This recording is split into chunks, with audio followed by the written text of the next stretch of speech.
Wesh les gars, j'espère que vous allez bien, moi ça va très bien. Aujourd'hui on se retrouve pour une nouvelle vidéo sur SNK, donc let's go.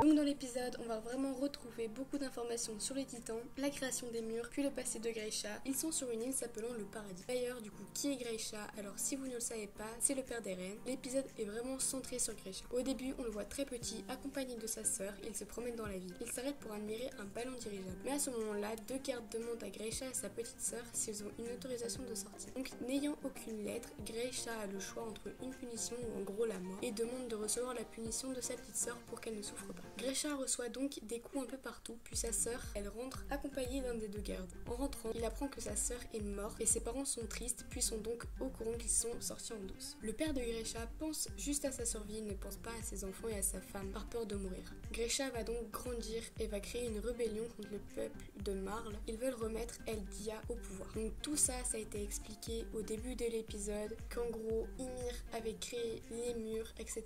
Et du coup, en gros, Marle, c'est un peu des imposteurs en soi, et que Eldia aussi avait créé les murs avec du coup Ymir, de ce que j'ai compris. En gros, c'est quelque chose comme ça. Du coup, une personne de sang royal apparaît, se nommant Dina, et un an après le mariage de Grisha et Dina eut lieu, un enfant naîtra, son nom sera Sieg. Rappelez-vous que Grisha est le père d'Eren, Eren aurait un demi-frère. Donc dans l'épisode précédent, le titan bestial discutait avec Eren de leur père et qu'ils étaient frères, puis il me semble qu'on avait déjà entendu le nom du titan bestial si je me trompe pas, et il s'appelle Sieg. Sieg grandit, puis n'est pas d'accord avec ses parents et les dénonce au gouvernement. Donc du coup on retrouve Grisha sur le mur avec beaucoup de révolutionnaires avec lui et jette du haut de ce mur un garçon puis lui dit de courir avant que le titan le mange. Et là les gardes sortent une seringue munie du produit de titan et injectent ce produit dans tous les corps de ces hommes sauf à Grisha. Il parle pendant quelques temps et demande pourquoi il agit comme cela. Grisha voit Dina arriver sur le mur alors que normalement dans le marché qu'il avait conclu elle aurait dû être épargnée. Elle aussi est transformée en titan mais pas n'importe lequel. Un titan familier, celui qui a mangé la mère d'Eren puis tué Hannes. Hannes c'est le garde qui avait sauvé Eren, Mikasa et Armin au début dans la saison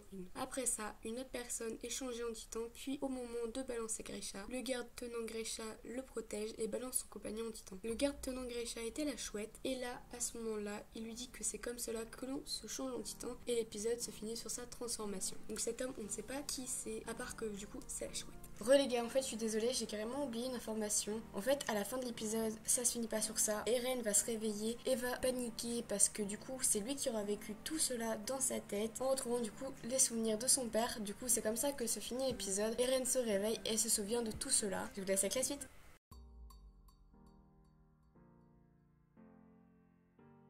J'ai beaucoup aimé cet épisode, il y avait beaucoup d'informations très intéressantes, puis je comprends la photo du que Grisha gardait sur lui, et j'ai hâte de voir la suite, car les épisodes comme ça sont vraiment très intéressants, mais après je trouve qu'il y avait vraiment beaucoup d'informations à retenir, et qui étaient vraiment quand même pas mal importantes.